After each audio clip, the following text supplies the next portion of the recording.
Hey, what's slicing everyone? Chris back with CAC Knives with another knife video slash knife overview video to share with you today.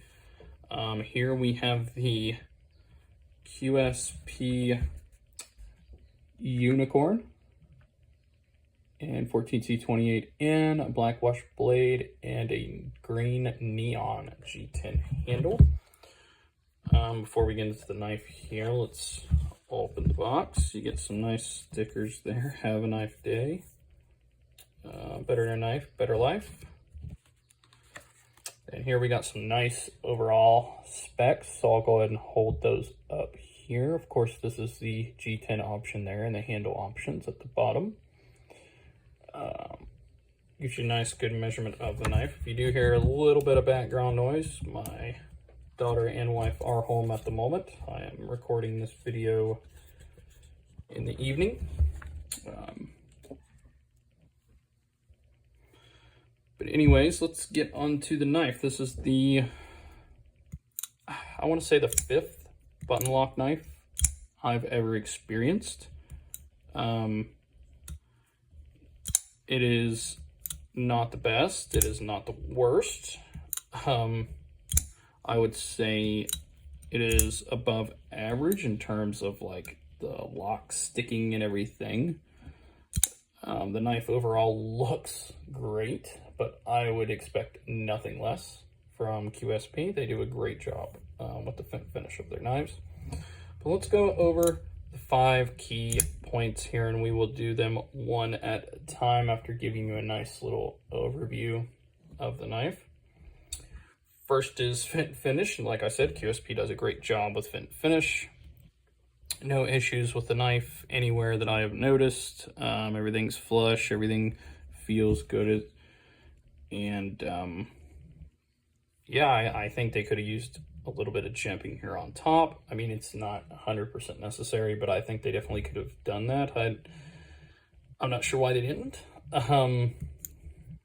But that's okay. Like I said, I don't think it needs it, but that isn't necessarily a fit and finish issue. Everything looks and feels good on the knife, and yeah, I have no complaints, so we'll give that a 10 out of 10. Price for the materials and the work. QSP does make their knives in China. This knife is priced around $70 brand new, a little bit less if you go on a site like White Mountain Knives or someplace with a discount. But we're going to use the $70 tag as that is the normal overall price. 14C28N is a more budget steel. However, it is also on a button lock. Button locks, the cheapest decent button locks are out there is pretty much around 50 bucks. A few dollars less in some cases, but this knife is a little bit more than that. However, we do have dual layer G10 here. QSP's knives are generally good priced overall. I'd say it might be a tiny bit overpriced. This particular model does also have the black wash. I'm just kind of thinking of steps it takes to make this. You know, you got layer G10. You do have some steel liners in there. I would argue it's a little bit overpriced. They probably could have done 60 and made it a little bit better. So we'll give them a 9 out of 10 for that. Smooth action and fidgetivity. I'd say 9 out of 10 for this as well. The fidgetivity is definitely there. You got, you know, technically 4 ways to deploy this, or 5, even if you count the classic Spyderco backflip there. I call it Spyderco backflip because that's where I first seen it done. But, you know, there's a lot of ways to open this, almost as many ways as you can ask for besides, you know, like front flipping or anything like that. So it definitely gets a 5 out of 5 for the fidgetivity, but the other 5 at this point, the smooth action, we're going to give it a 4 out of 5 because it could definitely be smoother. I have lubed it up. I have messed with the pivot. I haven't taken it completely apart because I don't like to take button locks apart because I'm worried I'm not going to get the same action as I did. Button locks are a little bit trickier than other models, but yeah, It still has pretty good action. I'm not completely dogging the action, but I know knives that can be better. I know button locks that can be better. So we've got to go with the 4 out of 10. So 9 out of 10 overall in this category. Is it easy to carry and is it lightweight? It definitely is pretty lightweight. It's pretty much all G10 for the handles. It is a pretty large knife, as we'll see compare. I mean, it's not huge, but you know, it's not the smallest knife either. It's definitely above average in size, I would say. And pretty much a good majority of the weight, maybe it is kind of balanced right in the middle. Let's see here. Let's see where it's like right. I still want to fall that way. It's like right there. Tiny bit more. Yeah, it's not gonna let me get a perfect balance, but about right there is the balance, and that's pretty close. A little blade heavy like I figured, but you know, most knives are a little blade heavy. It is pretty lightweight for its size. When we bring out the Penguin here, the most popular QSP knife, in my opinion, it is a little bit heavier than the Penguin, but it's also a little bit larger overall. So you should expect that, right? And they definitely did mill these out because those holes go all the way through. So that's already quite a bit of metal taken out of the knife, but they did not mill it in any other way. But why would you want them to, right? You know, it's already kind of milled out with these holes in both sides. As far as the clip goes, I have myself told QSP they need to make titanium clips for their models. No other knife company out there. They just space their holes out in their own way, and they're all spaced out the same, where they are not like Civivi or pretty much any other knife brand, which is fine. They can definitely do that, but they need to offer titanium pocket clip options, and I've told them that offer titanium clip options in different colors to fit your wide range of knives that nobody can get titanium clips for. Please, I know some of your knives come with them on it, but people like me, we like titanium clips on all of them. Is there a bad thing about this clip? No, I think this clip is fine. I think it's a little bit big, but they did a good job making sure it sits right there where the G10 is instead of sitting on the holes, and it works fine. It's definitely deep carry, as you can tell, but you know, it's not titanium, and even though this is thicker steel, it's also black, kind of.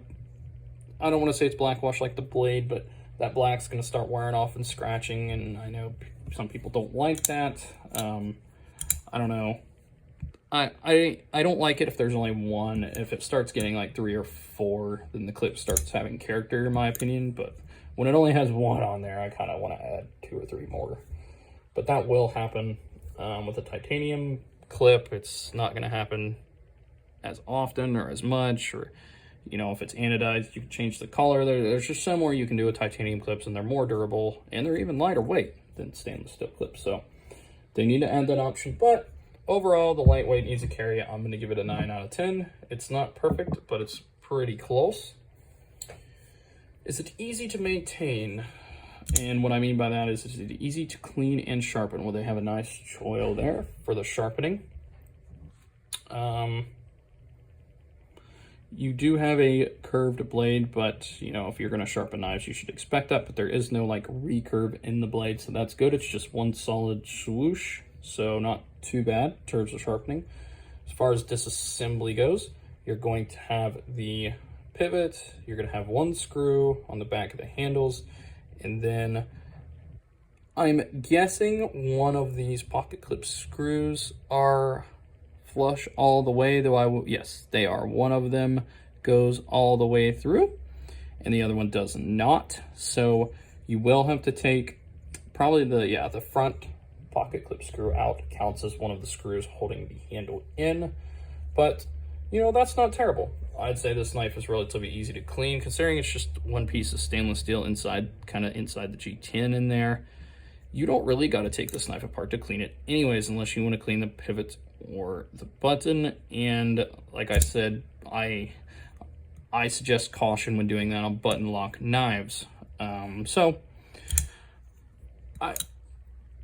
Do I think there's easier blade shapes to sharpen? Yes, but you know, it's pretty dang close for perfect. So we're gonna go 9.5 out of 10 on the easy to maintain category. And those are my 5 categories overall. I would say this knife overall gets a 9 out of 10 in my eyes.